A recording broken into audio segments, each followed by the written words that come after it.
सुप्रदा पटुमतेभ्यः सुचरितपोनिदेभ्यो नमो गुरुभ्यो गुणगुरुभ्यः छत्तीसवर्षमग्रे पञ्चविहाचारकरणसुन्दरसे शिष्यानघकुशले धम्मैर्य सदा वन्दे गुरुभक्तिसञ्जमेन तरन्ति संसारसागरं घोरं छन्दन्ति अट्टकम्मं जन्मं मरणं न पावयन्ति हे नित्यं व्रतिमन्त्रः मनिरता ध्यानाग्निहोत्राकुला षट्कर्माभिरतास्तपोधनदना साधुक्रिया साधवा शीलप्रावरणा गुणप्रहरणा चन्द्रार्कतेजोधिका मोक्षद्वारकपाठपाठनभटा प्रीणन्तु मां साधवा गुरवः पान्तु नो नित्यं ज्ञानदर्शननायका चारित्रार्णवगम्भीरा मोक्षमार्गोपदेशका इच्छामि भन्ते आर्यभक्ति कौशको दस्यालोचम् समदानं समदसं समचालदत्तानं पञ्चविहचारणम् आर्याणम् ऐरातिं सुतनाणवदेशाणम् ओज्जायणं तिरङ्गं पाण्याणं सुभस्सावणं निश्चयकालम् अंचेमि पूजेमि वन्दामि नमस्सामि दुःखको कम्मखो बोहिलाहो सुगैगणं समायवर्णं जनगुणसम्पत्ति हो मज्जम् इन्दसद्वन्द्याणम्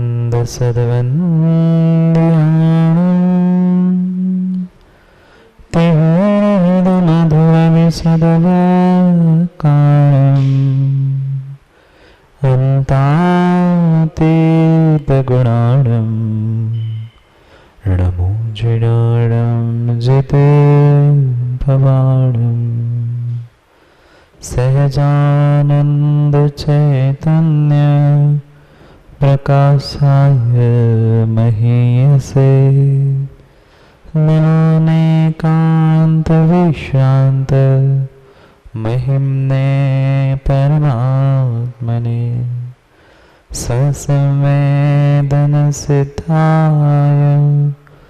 जनाय परमात्मने शुद्धजीवास्तिकायाय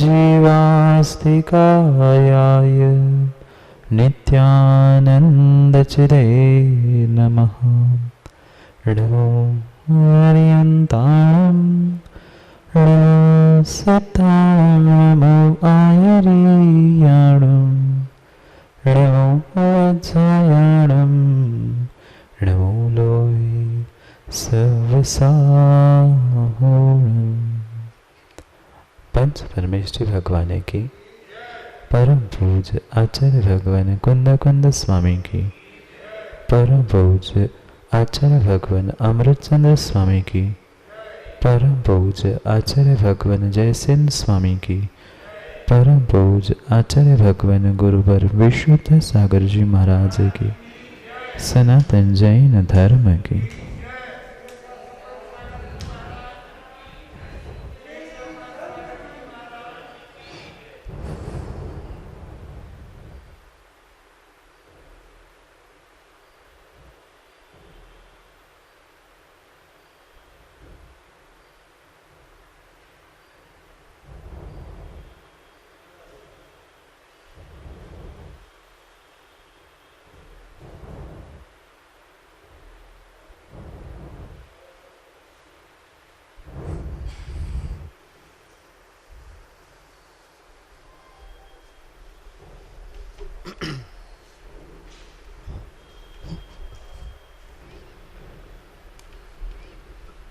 अंतिम तीर्थेश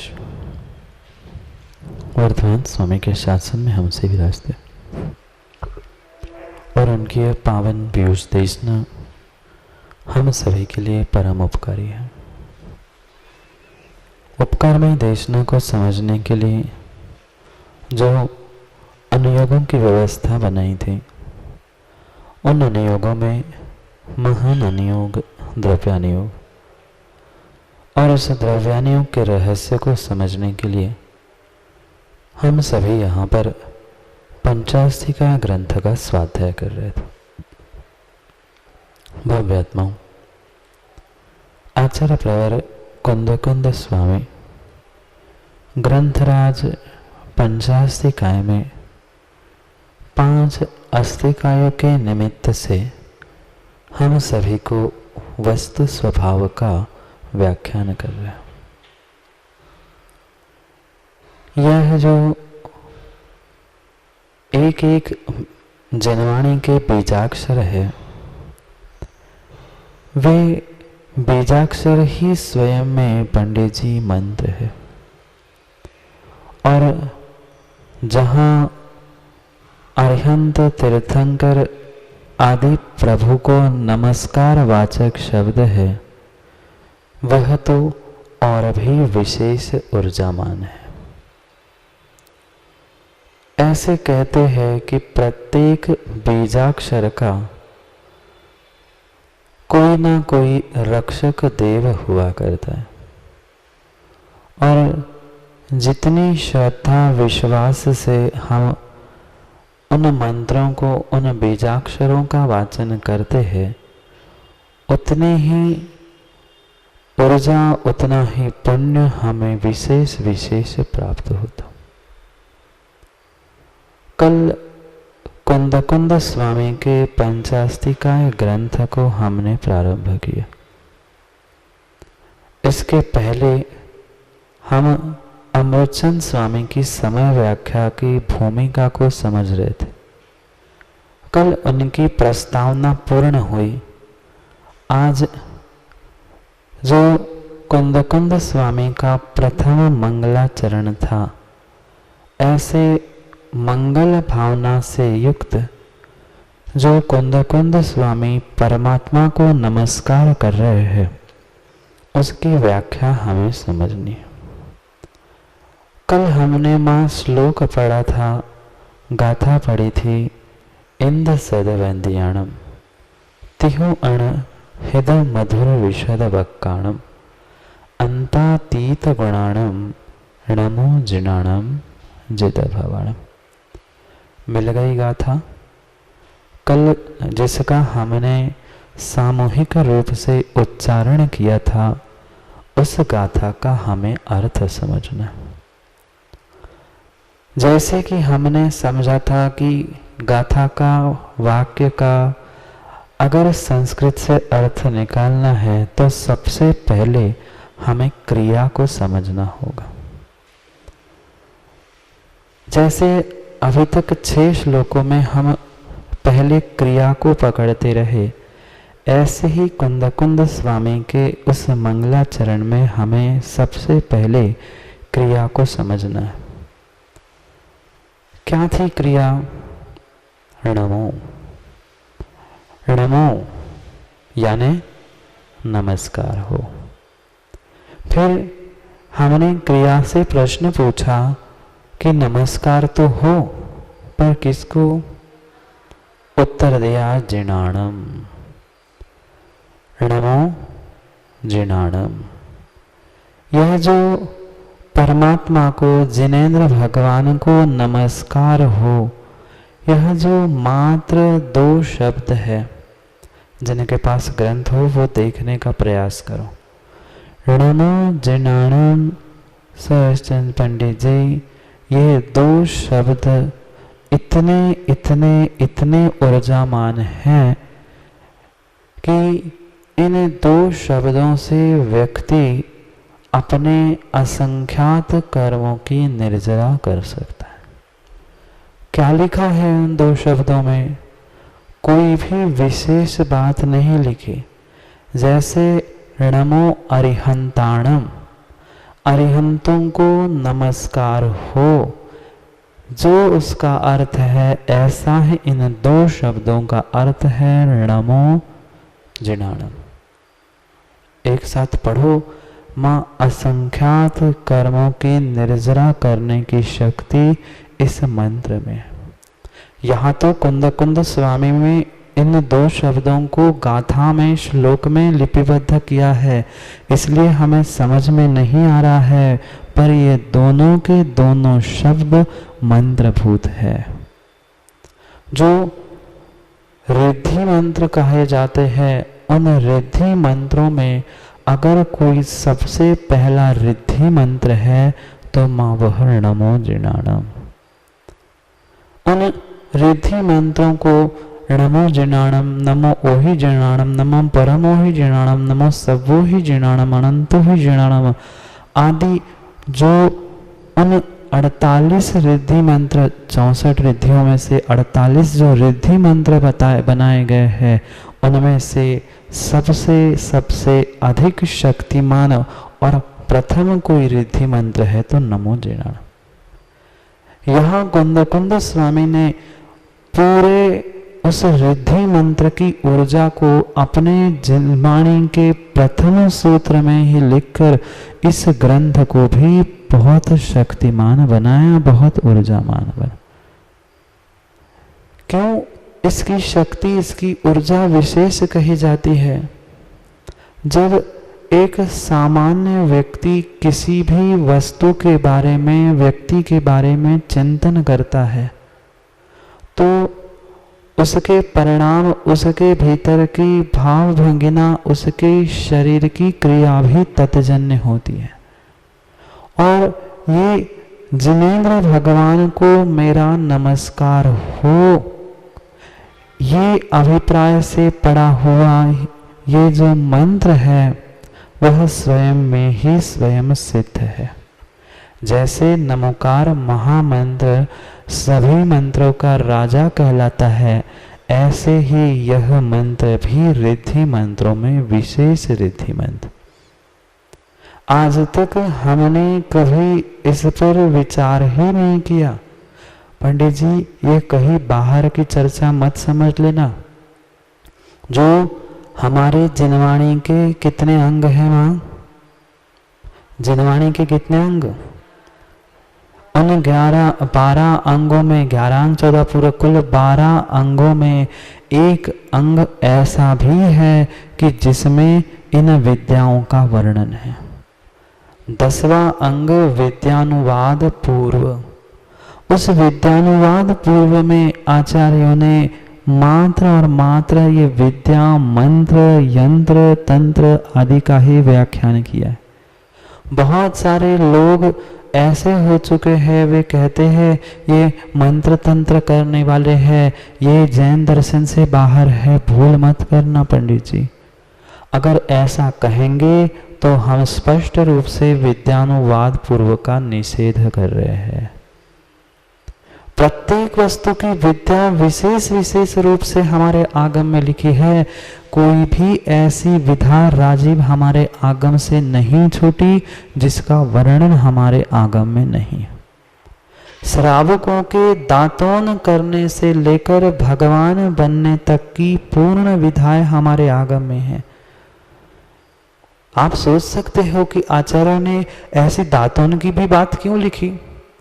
श्रावकाचार्य के ग्रंथों में वह दातों आदि आदि का भी वर्णन है, इसलिए लिखी गई है कि श्रावक भी किसी अन्य दर्शन के, किसी अन्य व्यक्ति के सामने जाकर हाथ ना फैलाए कि दातुन कैसी की जाती है, इस बीमारी की दवाई क्या है, यह व्याकरण कैसे होता है।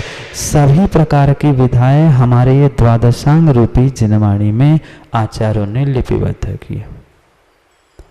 यह विषय आप सोच रहे होंगे आज महाराज जी ये नया विषय कहाँ से प्रारंभ कर दिया। यह नया विषय नहीं, हमें 2 शब्दों को ही समझना है। नमो जिनाणम सुनाई दिया आप सबको? कम से कम प्रयास करो, हाथ जोड़ के मेरे बाद एक बार आंख बंद करके पढ़ने का प्रयास करो। नमो जिनाणम। आंख बंद कर लो, हाथ जोड़ लो और पुनः दोहराना। हमें समझना है उन 2 शब्दों में कितनी ऊर्जा भरी है। नमो जिनाणम, नमो जिनाणम, नमो जिनाणम। अगर आपने श्रद्धापूर्वक उसे मां पढ़ा होगा तो आपको स्वयं में महसूस होगा कि हमें कुछ अंदर से ऊर्जा मिल रही। ये मात्र भगवान के चिंतन, इन मंत्रों का चिंतन करने से, जैसे बहुत सुंदर उपमा देते हुए आचार्यवादी सूरी एक ही भाव स्तोत्र में कह रहे हैं कि जैसे कोई सर्प देखा, जैसे कोई सर्प वामी में बैठा है और वामी में बैठा हुआ सर्प जैसे ही किसी के बिन की धुन सुनता है, बिन जानते हो, उसकी जैसे ही धुन सुनता है, वामी में बैठा हुआ सर्प भी वामी से बाहर आकर, देखा क्या कभी? जैसे ही वह हिलता है वैसे ही वह भी सर्प हिलने लगता है, डुलने लगता है। वामी में बैठा था, टोकनी में बैठा था, जो टोकनी में गोल करके बैठा था, वामी में गोल होकर बैठा था, वह गोल सर्प भी उस बीन के शब्द सुनते ही बाहर आता है, नाचने लगता है, झूमने लगता है। ऐसे ही शब्दों की जादू समझ रहे हैं। वह भी धुन एक शब्द था, उन शब्दों में कितनी जादू है। वामी में बैठा हुआ सर्प भी बाहर आ गया। ऐसे ही आचार्य महाराज कह रहे हैं, ये तीर्थंकर के मंत्र हो या तीर्थंकर का स्मरण हो, उनका चिंतन, उनके प्रति नमस्कार के शब्द मेरे भीतर इस शरीर रूपी वामी में बैठे हुए रोगों को भी बाहर फेंक देता है। आज क्यों इतने सारे जीव हमें बीमार दिखते हैं, दुखी दिखते हैं?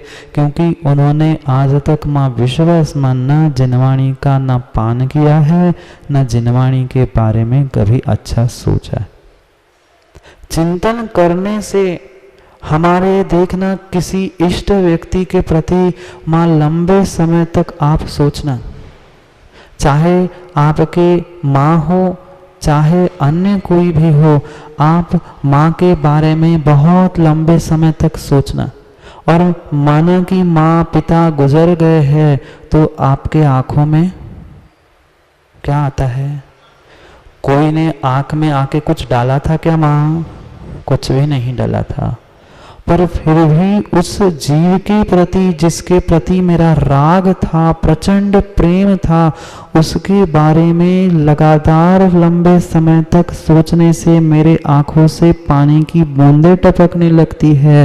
ये जितना सत्य है ये तो हमें दिख रहा है, पर ऐसे ही अगर प्रभु के बारे में, जिनेंद्र भगवान के बारे में, देव शास्त्र गुरु के बारे में सच्चे श्रद्धा, भक्ति और विश्वास के साथ पढ़ेंगे, जैसे आंखों से बूंदें टपकती है ऐसे आत्मा से कर्म भी टपकते मिलेंगे। अभी तक हमने अनुभूति नहीं की इस विषय की, अभी तक हमने राजीव किंचित भी अनुभूति नहीं की है। पूजा करते आए, माँ अभिषेक करते आए, भक्ति की, सब स्वाध्याय भी किया, पर कभी ऐसे गदगद परिणामों से आंखों से अश्रुधारा नहीं निकली। पर वही किसी इष्ट व्यक्ति के बारे में कुछ अनिष्ट घटित होते हुआ हमने सुना, हमें तुरंत ही हजारों किलोमीटर दूर भी माँ यहाँ बैठे बैठे समाचार आ जाए, आपके जो इष्ट थे उन इष्ट परिवारजनों के बारे में समाचार आ जाए कि उनका अनिष्ट हो गया, उनकी मृत्यु हो गई। यहाँ बैठे बैठे आंसू नहीं गिरेंगे? गिरेंगे। ऐसे ही परमात्मा सिद्धालय में है, हम यहाँ पे बैठे हैं, पर जितना इष्टपना, जितना हमें उस व्यक्ति के प्रति था, उतना परमात्मा के प्रति हमारे भीतर इष्ट भाव नहीं थे। दो शब्द ही समझ रहे थे, श्लोक के बाहर, आगम के बाहर कहीं भी चर्चा नहीं है। जैसा हमारा चिंतन होता है, जैसे हमारे परिणाम होते हैं, जैसे हमारी भाव भावनाएं होती है, वैसा ही मेरे शरीर का भी परिणमन होता है। राजेश भैया नहीं होता? जब मैं किंचित भी किसी विषय के बारे में अंधा होता हूँ, बार बार किसी एक इंद्रिय के विषय में सोचता हूँ, उस विषय की पुष्टि के बारे में सोचता हूँ, मेरा मन, मेरा शरीर, मेरे वचन, तीनों की परिणति बदल जाती है। लंबे समय तक मैं जिस इष्ट के बारे में सोच रहा था, मैं जो इंद्रिय विषय के बारे में लगातार सोच रहा था, वह वस्तु हमें नहीं मिलती तो हमारा शरीर भी गर्म होता है, नहीं होता? होता है। क्या किया था? हम ना धूप में बैठे थे, ना हम किसी अग्नि के पास बैठे थे, पर फिर भी हमारा जैसा जैसा चिंतन था वैसी वैसी परिणति परिणाम मेरे होने लगे थे। जब अशुभ सोचने से हम अपने आप को, अपने शरीर को गर्म कर सकते हैं, अपने इंद्रियों में विकार उत्पन्न हो सकते हैं, तो अगर हम शुभ सोचने से क्या हम अपने शरीर को, आत्मा को और रक्त को ठंडा नहीं कर सकते? पर आज तक कभी वह विधा हमने सीखी ही नहीं है। ये कोई सामान्य प्रवचन का विषय पंडित जी नहीं चल रहा। पंचास्तिकाय में कुंद कुंद स्वामी के एक एक शब्दों के रहस्य को हम समझ रहे हैं। अब तो मात्र हमने क्रिया और कर्म ही समझा। नमो नमस्कार हो जिनेन्द्र भगवान को। मां मंत्र पढ़ते हुए आपको नहीं लगा था कुछ हमें ऊर्जा मिल रही है? अभी तो बहुत सारों का ध्यान इधर उधर बटा है, इसलिए नहीं समझ में आ रहा है। घर में एकांत में 2-5 मिनट मात्र इस मंत्र के बारे में सोच के देखना। इस ब्रह्मांड का महामंत्र के बाद अगर कोई मंत्र है तो नमो जिनाणम, ये रिद्धि मंत्र है। और उसी रिद्धि मंत्र को जैसा का वैसा ही कुंद कुंद स्वामी ने उठाया। क्या उन जीव की प्रज्ञा होगी? उस जीव की प्रज्ञा होगी, मंत्र भी लिख दिया, अपना मंगलाचरण भी कर दिया। ये मंगलाचरण चल रहा है। मंगलाचरण में हमने समझा था अपने इष्ट, अपने देव, शास्त्र, गुरु को प्रणाम करना। और कुंद कुंद स्वामी ने अपने इष्ट जिनेन्द्र भगवान को यहां पर नमस्कार किया है। क्यों बार बार ये समझना है कि नमो जिनाणम? हम भी माँ बरसों से माला फेरते आए। माला नहीं फेरते आप लोग ना? माला नहीं फेरते ना आप लोग? माला फेरते फेरते फेरते मालाएं घिस गई, मोती घिस गए, उसके धागे टूट गए, पर कर्म थोड़ा सा भी दुख कम हुआ नहीं हुआ। क्यों? क्योंकि हम उतनी तीव्रता से चिंतन ही नहीं करते। जितनी तीव्रता से हम विषय कसायों का चिंतन करते हैं, उतनी तीव्रता से हम किंचित भी भगवान की भक्ति नहीं करते। जिस विषय के बारे में हमें समझना, कुछ कुछ ही दृष्टांत दे रहा हूं। आप इतने अज्ञानी, इतने मूढ़ नहीं हो कि आप मैं जिस विषय तक पहुंचाना चाहता हूं वहां नहीं पहुंच रहे होंगे। दृष्टांत में थोड़े से दूर दूर के दे रहा हूं, पर अपने भीतर के शरीर के परिणमन को भी समझना। आपके सामने बहुत स्वादिष्ट भोजन की थाली रखी है, वह बहुत अच्छी खुशबू से आ रही थी, आपके आंखों से दूर था, हाथ से, आपके पहुंच से बहुत दूर था, पर फिर भी मुख में पानी नहीं आता ना? मुख में पानी आने लगता है। क्या हुआ था? भोजन ना हमने मुख में रखा था, ना भोजन को सूंघा था, ना हाथ लगाया था, मात्र भोजन को देखते ही मेरे मुख से पानी, लार टपकने लगी थी। नहीं देखा क्या? श्वान को देख लेना। अपनी परिणति नहीं समझ में आ रही है तो श्वान को देख लेना, वह हड्डी को देखकर ही वह लार टपकाने लग जाता है। वह द्रव्य भिन्न था पंडित जी, वह भोजन भिन्न था, आप भिन्न थे, आपका शरीर भिन्न था, फिर भी कैसी कर्म की लीला कह दो या कैसा द्रव्य का परिणमन है, उस द्रव्य को देखकर हमारे मुख में लार टपक रही थी। ये मात्र मैं एक इंद्रिय के विषय में समझा रहा हूं, प्रत्येक इंद्रिय के विषय में आप ये लगा लेना। स्पर्श, रस, गंध, वर्ण और स्रोत, प्रत्येक विषय में यही हमारी परिणति है। विचार करना, मात्र माना कि थाली सामने नहीं भी थी, पर फिर भी हमें जो वस्तु पसंद थी उस वस्तु के बारे में मैं 15-20 मिनट सोचता रहूं तो मुख में पानी आता है। दूर से कोई इमली कैरी खाते हुए दिख जाए, कैसा होता है? दांत नहीं किसके जाते। ऐसे भी लोग होते हैं, देखना नहीं, उनसे कह भर दो कि ये खटाई ऐसी है, इमली और कैरी ऐसे नाम लेकर उसका वर्णन भर करो, उनके मुख किसकिस आने लगते, दांत में पानी, मुख में पानी आने लगता। पंडित जी, एक द्रव्य दूसरे द्रव्य का कुछ भी नहीं करता, फिर भी निमित्त नैमित्तिक संबंध होता है। परमात्मा मेरे लिए कुछ नहीं कर रहे हैं, ये मंत्र भी मेरे लिए कुछ नहीं कर रहे हैं, पर परमात्मा वाचक जो मंत्रों का मैं चिंतन कर रहा हूँ, उनके बारे में सोच रहा हूँ, उनके सोचने से मेरे कर्म भी ऐसे ही मुख में पानी टपकता है, ऐसे ही वे भी टपक जाने लगते हैं। बहुत सुंदर विधाएं हमारे आगम में बताई गई है, और आज के भौतिक जमाने में एक एक दृष्टांत देकर समझना उसको किंचित भी कठिन नहीं बचा। हम तो नहीं खा रहे थे ना खटाई, हम तो नहीं देख रहे थे ना भोजन, पर फिर भी मुख में पानी आया। हम तो कोई भी विषय की, वासनाओं की, भोगों की कोई भी शरीर से कल्पना नहीं कर रहे थे, पर अन्य कोई भोग भोगते हुए सुना, देखा, हमें हमारे परिणाम वैसे हुए। हमारे शरीर में, हमारे परिणामों में तदजन्य अपने आप आ गई, नहीं आई, आ गई।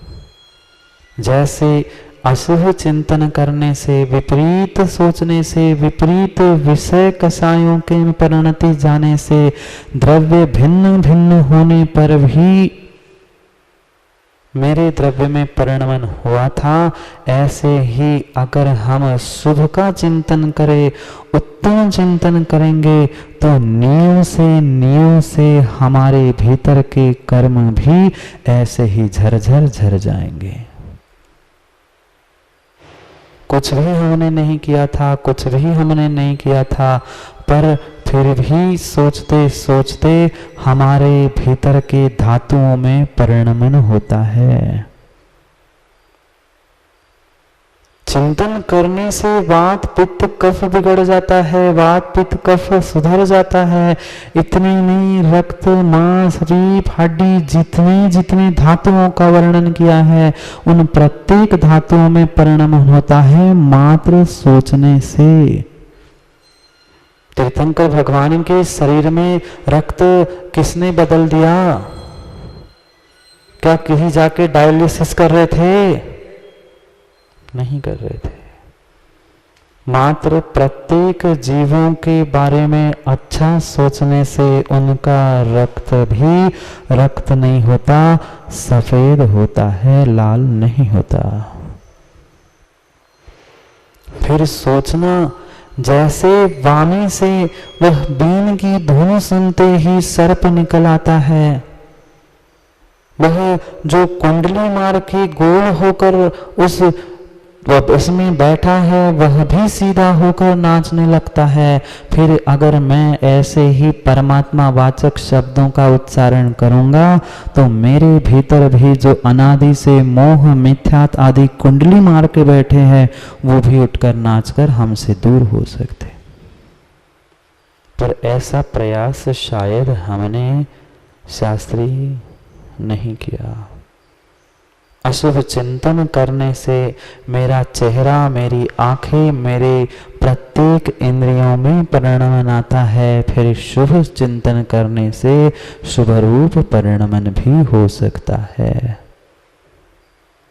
नमो जिनाणम, जिनेन्द्र भगवान को नमस्कार हो। अभी गाथा के रहस्य में नहीं उतरे, 2 ही शब्दों का रहस्य हम समझ रहे हैं। कितना रहस्य कुंद कुंद स्वामी ने भर दिया है। नमो जिनाणम, जिनेन्द्र भगवान को नमस्कार हो। बाद में समझेंगे कौन जिनेन्द्र, कैसे जिनेन्द्र, नाम की कि उनके विशेषण क्या, पर ये इतना इतना इतना ऊर्जा से, शक्ति से भरा हुआ मंत्र है कि मात्र उनके स्मरण से असंख्यात गुण श्रेणी कर्मों की निर्जरा होगी। विश्वास मानना, अगर किसी का कोई कार्य रुक रहा है, मात्र इतना नमो जिनाणम भी स्मरण करते रहोगे तो राकेश चाचा सब काम बनते मिल जाएंगे। ये और नहीं मना करना शास्त्री, परमात्मा आपके लिए कुछ भी नहीं कर रहा है, ना ये मंत्र आपके लिए कुछ कर रहा है, पर परमात्मा पर जो श्रद्धा थी, मंत्र पर, अक्षरों पर जो श्रद्धा थी, वह तुम्हारी श्रद्धा ही काम में आ रही है। जो सामने वाला व्यक्ति खटाई खा रहा था, खटाई की प्रशंसा कर रहा था, वह दूर होने पर भी उसके खटाई से मेरे मुख में, उसके भोजन से मेरे मुख में पानी नहीं आया था। उसका स्मरण करने से मेरे भीतर मेरे हार्मोन्स बदले थे। हार्मोन्स कहते हैं ना, जानते हैं हार्मोन्स क्या होते हैं? उन अशुभ वर्गणाओं को, अशुभ शब्दों को मात्र सुनने से चित्र भी नहीं देखा। बहुत कोसों दूर किसी ने आपको बहुत जम के गाली दी, आपने डायरेक्ट भी नहीं सुना था, पर फिर भी उसने ऐसा कहा, क्या हुआ? हमारे भीतर की परिणाम परिणति बदल गई। फिर ऐसे ही शुभ भावों से अगर हम परमात्मा का, परमात्मा वाचक मंत्रों का स्मरण करेंगे, चिंतन करेंगे, तो अनादि से जो मोह, मिथ्यात आदि आदि जितने कर्म मेरे आत्मा में चिपके हैं, वे भी सर्प के भांति बाहर आके नाचने लग जाएंगे। पर ऐसा चिंतन और इतने विचार शायद हमने आज तक किए ही नहीं हैं। पढ़ लिया, माला फेर ली, हो गया, कभी उसके रहस्य को समझने का प्रयास नहीं किया। एक एक मंत्र के भी बारे में हम समझने का प्रयास करें तो भी महीनों निकल सकते हैं। कोई पंडित जी मन की बात नहीं, ये सब कुछ व्याख्यान विद्यानुवाद पूर्व में दिया है। नहीं तो ये शास्त्री समझे कि महाराज कहाँ मंत्र तंत्र में लगे हैं। हम मंत्र तंत्र में नहीं लगे हैं, पर परम सत्य यही है, 10वां विद्यानुवाद पूर्व है, मैंने नहीं बनाया। उसमें मात्र इसी का वर्णन है। जैसे पहले कहा, प्रत्येक प्रत्येक बीजाक्षर के रक्षक, बीजाक्षर नहीं, यहाँ जहाँ बैठे हो वहां भी देवों का, व्यंतरों का वास हो सकता है। और ये जिनवाणी हो, चाहे देव, शास्त्र, गुरु, कोई व्यक्ति हो, वह प्रत्येक स्थान पर वह देव, व्यंतर आदि का स्थान होता है। ये जो विशेष विशेष शब्द है वे सभी सिद्ध है। हाँ, व्याकरण पढ़ा ना शास्त्री, कातंत व्याकरण पढ़ा क्या? दूसरा पढ़ा हो, कातंत व्याकरण में स्पष्ट लिखा है अनादि से है। क्या लिखा? सिद्धो वर्ण समामनाएं, ये शब्दों की, अक्षरों की आमनाएं अनादि से है, आज से नहीं है। जितने जितने माँ बीजाक्षर है वे सभी स्वयं सिद्ध है। इसलिए ये हम मात्र जिनवाणी किसे मानते हैं माँ? जो भगवान ने, आचार्यों ने गाथा, श्लोक आदि आदि लिखे, उतनी जिनवाणी नहीं है। जो जो शब्द चाहे अखबार पे लिखे हो, चाहे ये तुम्हारे जमीन पे लिखे हुए शब्द हो, वे स्वयं में ही सिद्ध है। ऐसे इन शब्दों की ही महिमा बताई जा रही। शब्द भिन्न है, भगवान भिन्न है, भगवान आत्मा भी सर्वथा भिन्न है। एक द्रव्य दूसरे द्रव्य का कुछ नहीं करते हुए भी सब कुछ हो रहा है। कैसा निमित्त और नैमित्तिक संबंध है वह समझना है। जिनेंद्र भगवान कहाँ पे है? आज यहाँ है? नहीं है। साक्षात नहीं होने पर भी हम उनका स्मरण करने से कर्मों की निर्जरा कर सकते हैं। जैसे कोई इष्ट युवा किसी इष्ट युवती के बारे में, कोई इष्ट युवती किसी इष्ट युवा के बारे में लंबे रहने पर भी, हजारों किलोमीटर दूर रहने पर भी उनके बारे में सोचकर अशुभ चिंतन करके अपने आप को बिगाड़ सकते हैं, तो भगवान के बारे में चिंतन करके आज के युवाओं तुम अपने आप को सुधार भी सकते हो। पर चिंतन हमें स्वयं को करना होगा, इतना विचार हमें स्वयं को करना होगा। दूसरा कोई चिंतन करने आने वाला नहीं है। यहाँ बैठे बैठे माँ बहुत सारे विचारों के, बहुत सारे वस्तु के बारे में आप लोग विचार नहीं करते क्या? फिर घर में कहाँ पर क्या कौन सी सामग्री रखी है, यहाँ आंख बंद करके नहीं बता सकते ना? बोलो ना, बता सकते हैं कौन से डिब्बे के नीचे कौन सा डिब्बा है, कौन सी चम्मच किस में है, हम सब जानते हैं, सब बता सकते हैं आंख बंद करके। पर भगवान कौन से वेदी में कैसे भगवान है सोचा कभी? सालों हो गए, 20 50, पर आज तक कभी यह चिंतन हमारे भीतर नहीं आया। नमो जिनाणम, जिनेंद्र भगवान को नमस्कार हो। अभी बाकी का मंगलाचरण नहीं समझा, इतना रहस्य अभी मात्र 2 ही अक्षर 2 ही शब्दों में है। पूरा 1 घंटा का, पूरा 1 हफ्ता मात्र इन 2 शब्दों पर चिंतन कर सकते हैं, पर हमें आगे भी बढ़ना है।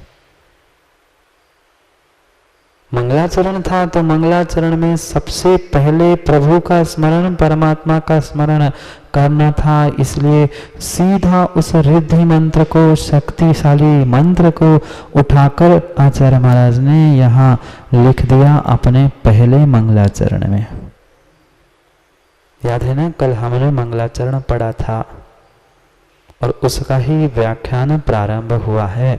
अभी हमने कोई टीका, भावार्थ, शब्दार्थ कुछ नहीं पढ़ा, सामान्य रूप से श्लोक का अर्थ कर रहे। पहले क्रिया पकड़ी, नमो, नमस्कार हो किसको? जिनाणम, जिनेंद्र भगवान को, जिन्होंने कर्मों को जीत लिया है, इंद्रियों को जीत लिया है, संसार को जीत लिया है। ऐसे जिनेंद्र भगवान को नमस्कार हो। अब पुनः प्रश्न आया कि जिनेंद्र नाम का व्यक्ति भी होता है। बहुत सारे जिनेंद्र हैं, बहुत सारे जिन कहलाने वाले हैं, तो क्या उन सभी को नमस्कार हो? नहीं हो। फिर उन जिनेंद्र भगवान का कौन सा ऐसा विशेषण है, कौन से ऐसे विशेषण हैं जिनके द्वारा हम उनको पूजनीय, वंदनीय, प्रार्थनीय आदि मान रहे हैं? तो उस जिनेंद्र भगवान की, उन जिनेंद्र भगवान की विशेषताएं, उनका जो अन्य शब्दों में कुंद स्वामी ने मंगलाचरण में व्याख्यान किया था, उसको समझते हैं। गाथा नंबर 1 मंगलाचरण समझ रहे थे, पढ़ते हैं। इंद सदवंदियाणम, क्या लिखा? इंद सदवंदियाणम। पुनः समझना, 3 शब्द, इंद सदवंदियाणम, 3 शब्द समझ में आए। तीनों की संधि करके एक शब्द लिखा है इंद सदवंदियाणम, पर 3 शब्द कौन से? इंद सदवंदियाणम। ये कौन सी भाषा है? ये कौन सी भाषा है? मुझे तो पता है, पर आप लोगों को इसलिए पूछ रहा हूँ कि कम से कम भाषा का ज्ञान हमें हो। कुंद कुंद स्वामी की जितनी जितनी मूल गाथाएं हैं यहाँ पर, वे सब कुछ प्राकृत भाषा में है। और जो प्राकृत भाषा के नियम हैं वे संस्कृत भाषा के नियमों से शास्त्री जी कुछ हटके है। कुछ हटके नियम प्राकृत भाषा के हैं। उन नियमों के अनुसार ही इनकी संधि होते हुए शब्दों का अर्थ निकालना सीखना। संस्कृत का अर्थ अलग तरीके से निकालना पड़ेगा और प्राकृत का अर्थ अलग तरीके से निकालना पड़ेगा। प्राकृत भाषा वह होती है जो प्रकृति की होती है, जो सामान्य प्रकृति की भाषा होती है वह प्राकृत भाषा होती है। और उस प्राकृत भाषा को जो सुसंस्कृत संस्कारित किया जाता है उसका नाम संस्कृत है। जो सामान्य प्रकृति की भाषा है उसको ही जो संस्कारित किया जा रहा है विशेष विशेष नियमों के द्वारा, वह संस्कृत भाषा है। और जो प्रकृति की भाषा है वह प्राकृत भाषा है। तो यह क्या लिखा? इंद्र सद वंद्याणम। इंद्र का प्राकृत में जो अर्थ है वह है इंद्र। क्या है? इंद्र सद यानी शत। इंद्र शत वंद्याणम यानी 100 इंद्रों के द्वारा जो वंदनीय है। किसका व्याख्यान चल रहा है? जिनाणम, जिनेन्द्र भगवान। कैसे हैं जिनेन्द्र भगवान? उनका पहला विशेषण बताया जा रहा है, जो सद यानी 100, शत, इंद्र यानी इंद्र, जो 100 इंद्रों के द्वारा वंदनीय है, ऐसे वह जिनाणम। समझ में आया? इंद्र सद वंद्याणम, 100 इंद्रों के द्वारा जो वंदनीय, पूजनीय, नमस्करणीय है वह जिनेन्द्र भगवान। अभी बिल्कुल भी हम उनके विस्तार में नहीं जा रहे। कौन 100 इंद्र होते हैं, कैसे होते हैं, आगे स्वयं टीका में विस्तार से जब लिखा है तब हम उसको वही पढ़ेंगे। अभी सामान्य रूप से कुंद कुंद स्वामी के गाथा का, मंगलाचरण का हम सामान्य अर्थ करने का प्रयास कर। जैसे शब्द है उसका शब्दार्थ हम बता रहे। 100 इंद्रों द्वारा वंदनीय। फिर क्या लिखा? तिहुण हिद मधुर विशद वक्काणम। पढ़ोगे क्या? पढ़ो। तिहुण हिद मधुर विशद वक्काणम। पढ़ो इतना पूरा तिहुण से।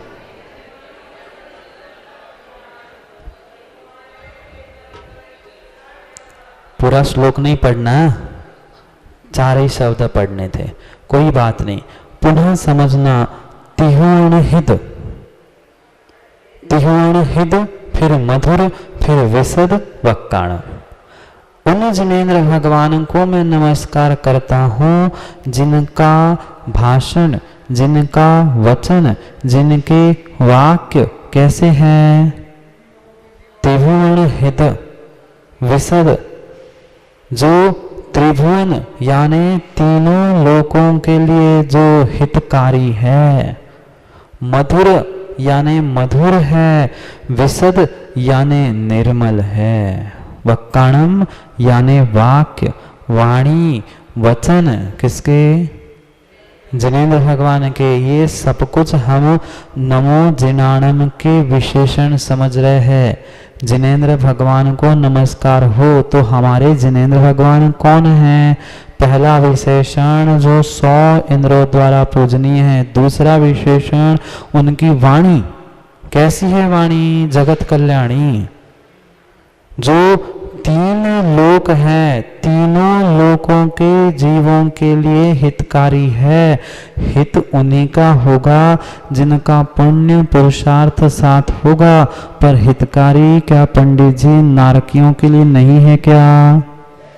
हितकारी तो है, वे उस पर्याय में हित कर पाए नहीं कर पाए वो उनका विषय है। मनुष्य बनकर भी हम हित नहीं कर पा रहे, पर हितकारी नहीं है क्या? सबके लिए है। तीनों लोकों में जितने जितने जीव है, एक इंद्रिय से लेके पंचेंद्रिय सभी प्रकार के जीवों का हित करने वाली ही उनकी वाणी है। और कैसी है? कर्कश नहीं है। ऐसा नहीं है कि कोई बोलने लगा कि भगवान की वाणी कहने लगा कान बंद तो हो जाए, नहीं, मधुर, हितकारी, मधुर और विशद यानी निर्मल है, स्पष्ट है। कैसी है? निर्मल है, स्पष्ट है, वह विशद है, किंचित भी उसमें लाग लपेट मायाचारी इनको स्थान नहीं है। किसमें? किसमें? वाक्यभ्या वक्काणम, वाणी में। ये एक एक विशेषण, दूसरा विशेषण समझ में आया? अभी इतना ही मात्र शब्दों का अर्थ समझो, उन शब्दों का विशेष अर्थ, पूरी श्लोक का विशेष अर्थ टीका पढ़ेंगे तब समझ में आ जाएगा। पर इतना समझ में आ रहा है कि हम जिनेंद्र भगवान को नमस्कार कर रहे हैं। वह जिनेंद्र भगवान का पहला विशेषण 100 इंद्रों द्वारा जो वंदनीय है, दूसरा उनकी वाणी कैसी है? जगत हितकारी है, तीन लोक का हित करने वाली है, मधुर है और विशद यानी स्पष्ट निर्मल है। ऐसी वाणी, ये दो विशेषण हो गए। पुनः क्या कह रहे आचार्य महाराज? अंतातीत गुणाणम, अंतातीत गुणाणम पढ़ो। अंतातीत गुणाणम, उनके गुण कैसे हैं? हमारे तो एकाध ही गुण हैं। कोई अच्छा बोलता है, कोई अच्छा गाता है, कोई अच्छा भोजन बनाता है, कोई अच्छा पढ़ता है, कोई अच्छा चलता है, कोई अच्छा दिखता है। पर वे कैसे हैं? उनके गुण कैसे हैं? बाहर के भी और अंतर के भी जितने जितने बहिरंग अंतरंग गुण लक्षण हैं, वे सभी पंडित जी अंतातीत है। अंत यानी अंत यानी अंत यानी आखिर, एंड, और अंतातीत अंत से भी अतीत, मतलब अनंत। अनंत यानी अंतातीत, अंतातीत यानी अनंत, जिसका कोई भी अंत नहीं है, जिसका कोई आखिर नहीं है, जिसका कोई द एंड नहीं है, वह अंतातीत है। अतीत है, किसके अतीत है? अतीत यानी उसके आगे, अंत से भी आगे है, यानी अनंत है, उनका कोई भी अंत नहीं है। तो ये कौन से गुण हैं, कैसे गुण हैं, क्या गुण हैं, टीका में समझेंगे। तीसरा विशेषण समझ में आया? मैं बार बार इसलिए मैं रिपीट करता हूँ पहले से तीसरे तक कि माना कि सुनते सुनते झपकी लग गई हो, सुनते सुनते कुकर की याद आ गई हो, घर की और किसी की याद आ गई हो, तो पुनः याद में आ जाए कि हम क्या समझ रहे थे। हम जिनेंद्र भगवान को नमस्कार कर रहे थे। कैसे जिनेंद्र? जो 100 इंद्रों के द्वारा वंदनीय है, जिनकी वाणी तीन लोक की हितकारी, निर्मल, स्पष्ट और मधुर है, और जिनके गुण कैसे है? अंतातीत है या अनंत गुणों का जो पिंड है। ऐसे ऐसे जिद भवाणम, चौथा विशेषण, चौथा विशेषण जिद भवाणम, जिद भवाणम, जिन्होंने भवों को जीत लिया है। भवों को वही जीतता है, भवों को वही जीतता है जो अपने भावों को जीतता है। हम दूसरों को, भवों को, सबको जीतना जानते हैं, पर हम अपने भावों को नहीं जीत पा रहे हैं, तो काम के नहीं हैं। जिद भवाणम, जिन्होंने ये जो भव है, कितने भव है? जो एक एक पर्याय के भव नहीं, जो सामान्य रूप से भव परिवर्तन कहा जाता है, वे जो त्रियंचन, नरक आदि आदि जो भव रूप है, उनके जितने भी भव हैं उन्होंने जीत लिया है। किन्होंने? आपने आपने आपने क्या आपने आपने नहीं, ये जो आप तो बैठे हैं, प्रभु बैठे हैं, परमात्मा बैठे हैं, जिनेंद्र बैठे हैं, वे आप उन्होंने जीत लिया है किसको? भवों को, भव के दुखों को। ऐसे जिनेंद्र भगवान को नमो। समझ में आया? अभी मात्र और मात्र हम शब्दार्थ समझ रहे हैं कि वे कैसे जिनेंद्र भगवान हैं, किसको नमस्कार है। फिर विशेष जो उसका व्याख्यान है कि कौन सो इंद्र, कैसा, ये सब कुछ टीका में स्वयं आचार्य महाराज कहने वाले हैं। क्योंकि हम पहला श्लोक क्या होता है माँ? पहला श्लोक मंगलाचरण होता है, और मंगलाचरण में हम अपने इष्ट देव, शास्त्र और गुरु इनका ही स्मरण करते हैं। और कुंद स्वामी ने जो उनके लिए इष्ट जिनेंद्र भगवान थे उनको ही नमस्कार किया है। कौन से शब्दों में? नमो जिनाणम। ये बहुत बहुत बहुत शक्तिशाली ऊर्जावान एक रिद्धि मंत्र है, और उसका ही प्रयोग अपने मंगलाचरण में करके उन्होंने उन जिनेंद्र भगवान के कितने विशेषण बताए? कितने विशेषण बताए? इधर देख लो, कितने विशेषण बताए? 4 विशेषण बताए। 100 इंद्रों द्वारा पूजनीय वंदनीय, जिनकी वाणी 3 लोक के लिए हितकारी, मधुर और स्पष्ट है, और जो अंतातीत यानी अनंत गुणों के पिंड हैं, जिन्होंने भवों को जीत लिया है, ऐसे जिनेंद्र भगवान को नमो। उस ऊर्जावान मंत्र को भी स्मरण करते रहना। मां नमो जिनाणम।